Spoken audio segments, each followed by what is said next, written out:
અરે અરે અરે અરે દરેક વિદ્યાર્થી મિત્રોમાં આજે તો આમ દિલ ખોલીને આમ એટલો બધો ખુશીનો માહોલ જોવા મળી રહ્યો છે, કારણ કે દરેક વિદ્યાર્થી મિત્રોને ખ્યાલ આવી ગયો છે કે હવે 11-12 સાયન્સની પરીક્ષા નથી લેવાની. અરે અરે અરે ખમ્મા મારા વાલીડા ખમ્મા, પરીક્ષા તો લેવાની જ છે, પરંતુ જે સપ્ટેમ્બરમાં લેવાની હતી એ પરીક્ષા હવે ઓક્ટોબરમાં ગઈ છે, જેથી કરીને વિદ્યાર્થી મિત્રોમાં ખુશીનો માહોલ જોવા મળ્યો છે. શા માટે આવું થયું? તો વિદ્યાર્થી મિત્રો એની જ આપણે ચર્ચા કરવાની છે. અહીંયા જોઈએ આપણે કે સરકારની જે બેઠક થઈ 24/7/2025 ના રોજ સરકારની જે બેઠક થઈ હતી, આ બેઠકમાં એવો નિર્ણય લેવામાં આવ્યો કે શા માટે નિર્ણય એવો લેવામાં આવ્યો છે કે ભાઈ વિદ્યાર્થી મિત્રો 11 સાયન્સના જે વિદ્યાર્થી મિત્રો છે એનું 10મું પૂરું થઈને અત્યારે 11 સાયન્સની અંદર પ્રવેશ લીધો છે, તો વિદ્યાર્થી મિત્રો માટે સાયન્સ થોડુંક અઘરું પડી રહ્યું છે, અથવા તો એનો સમયગાળો ટૂંકો મળે છે અને મેક્સિમમ ચેપ્ટરો એને કવર કરવા પડે છે, અને દરેક ફિઝિક્સ, કેમેસ્ટ્રી, મેથ્સ, બાયોમાં દરેક ચેપ્ટરો લેન્ધી હોય છે. તો આને કારણે સરકારે નિર્ણય લીધો અને એ નિર્ણયને આધીને એને શું કર્યું કે આ જે એક્ઝામ છે ને પાછળ જવા દીધી, એટલે કે ઓક્ટોબર મહિનામાં જવા દીધી.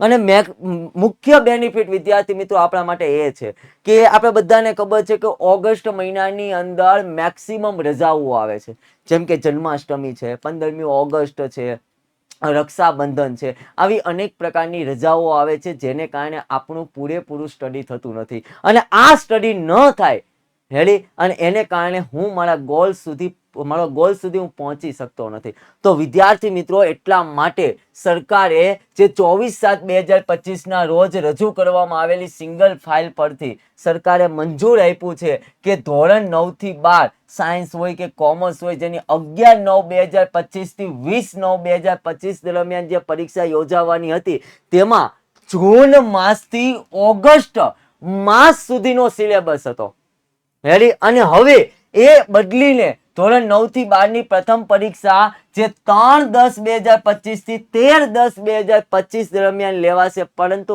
અહીંયા જુઓ વાલીડાઓ, આમાં જે અભ્યાસક્રમ જૂન માસથી ઓગસ્ટ માસ સુધીનો હતો, જ્યારે આમાં અભ્યાસક્રમ છે એ જૂન માસથી સપ્ટેમ્બર માસ સુધીનો રહેશે. તો વિદ્યાર્થી મિત્રોના મગજની અંદર કન્ફ્યુઝન થયું હશે, સાહેબ આ અમારા માટે ખુશીનો માહોલ નથી, આ તો અમારા માટે દુઃખનો માહોલ છે. વાલીડા, એ જ સમજાવું છું કે આમાં જે જૂન માસથી ઓગસ્ટ માસમાં જે સિલેબસ હતો ને, એ જ સિલેબસ સપ્ટેમ્બર માસમાં છે. માત્ર ને માત્ર તમારા વાંચન માટે, તમારા રિવિઝન માટે, તમારી પ્રેક્ટિસ માટે સમયનો શું થયો છે, ગેપ, એટલે કે સમય વધારવામાં આવ્યો છે. જેમ કે હું વાત કરું કે 11 સાયન્સ હોય કે 12 સાયન્સ હોય, હવે 11 સાયન્સના બાળકો માટેની જો હું ચર્ચા કરું કે ભાઈ જે ઓગસ્ટ મહિના સુધીનો જે સિલેબસ પ્રથમ પરીક્ષામાં પૂછાવાનો હતો, એમાં પણ ચેપ્ટરો કેટલા હતા, 1 થી 5 જ હતા, અને જે સપ્ટેમ્બર મહિનામાં પૂછાવાનો છે, જે હવે સપ્ટેમ્બર મહિનામાં એક્ઝામ લેવાની છે રેડી, ઓક્ટોબર મહિનામાં જે એક્ઝામ લેવાની છે, એમાં સપ્ટેમ્બર મહિનાનો સિલેબસ, એમાં પણ 1 થી 5 જ ચેપ્ટર છે. પરંતુ માત્ર ને માત્ર થયું એટલું છે વિદ્યાર્થી મિત્રો કે તમારે મેક્સિમમ સમય મળ્યો છે, એટલે કે જે વિદ્યાર્થી મિત્રોને મનની અંદર એવું હતું કે મારે 60% આવશે, જે વિદ્યાર્થીના મનમાં એવું હતું મારે 70% આવશે, જે વિદ્યાર્થીના મનમાં એવું હતું મારે 80% આવશે, જે વિદ્યાર્થીના મનમાં એવું હતું મારે 90% આવશે, ઘણા વિદ્યાર્થીઓના મગજની અંદર એવું હતું કે હું 92-93 અટકી જઈશ. તો આ દરેક વિદ્યાર્થી મિત્રોને આ સમયગાળો મળ્યો છે ને પ્લસ થવા માટેનો, કે 60 વાળો 70, 70 વાળા 80, 80 વાળા 90, 90 વાળા 92, 92 વાળા 93, 93 વાળા 94, અને જે વિદ્યાર્થી મિત્રોને એકાદા સબ્જેક્ટમાં પણ એવી અગવડતા હતી કે સર હું આ સબ્જેક્ટમાં હું માત્ર ને માત્ર 90 સુધી અટકી જઈશ, તો એ વિદ્યાર્થી મિત્રોને પણ ચાન્સ મળ્યો છે કે 90 ના 95 માર્ક્સ લાવવાનો. જે વિદ્યાર્થી મિત્રોને એવું હતું કે 65 માર્ક્સે હું અટકી જઈશ, એ વિદ્યાર્થી મિત્રોને પણ ચાન્સ મળ્યો છે કે 65 ના 70 થવા માટે, અથવા 70 ના 75 થવા માટેનો. તો આ સમયગાળાને છીનવી લેવાનો છે. વિદ્યાર્થી મિત્રો, જ્યારે આવો મોકો મળે ને, ત્યારે મને સરસ મજાની એક પંક્તિ યાદ આવે, એટલે કે શાયરી યાદ આવે ની શાયરી એટલી બધી મારા દિલને ટચ કરે છે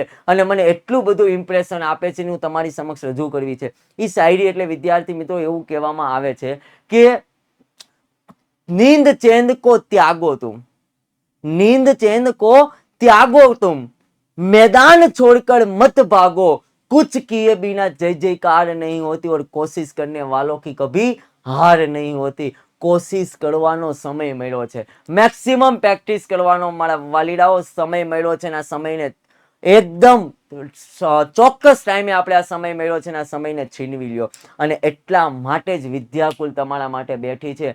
બસ વિદ્યાર્થી મિત્રો, તમને એ જ જણાવું છું કે આ મેક્સિમમ આપણે 20 થી 22 દિવસ જેટલો સમયગાળો મળ્યો છે ને, આ વિદ્યાકુલ ટીમ તમારા માટે તમારા રિઝલ્ટને ઇમ્પ્રુવ લાવવા માટે બેઠી છે. એટલા માટે આજે જ વિદ્યાકુલની અંદર જોડાઓ અને નીચે આપેલું જે લાલ કલરનું બટન છે જેને તમે ક્લિક કરીને તમે સબસ્ક્રાઇબ કરો, લાઈક કરો, શેર કરો, જેથી કરીને તમને મેક્સિમમ આવી ઇન્ફોર્મેશન મળતી રહે અને નવું અપડેટ તમે થતા રહો. એમ માટે આ ચેનલને લાઈક, શેર અને સબસ્ક્રાઇબ કરો અને આજે જ વિદ્યાકુલ ટીમમાં જોડાઓ. તો વિદ્યાર્થી મિત્રો, મને ખ્યાલ આવ્યો કે તમને ચોક્કસ પ્રકારની માહિતી મળી ગઈ છે. બસ મહેનત કરતા રહેશું, પરિણામ લાવતા રહેશું અને માતા પિતાનું નામ આપણે રોશન કરતા રહેશું. જય હિન્દ, જય ભારત.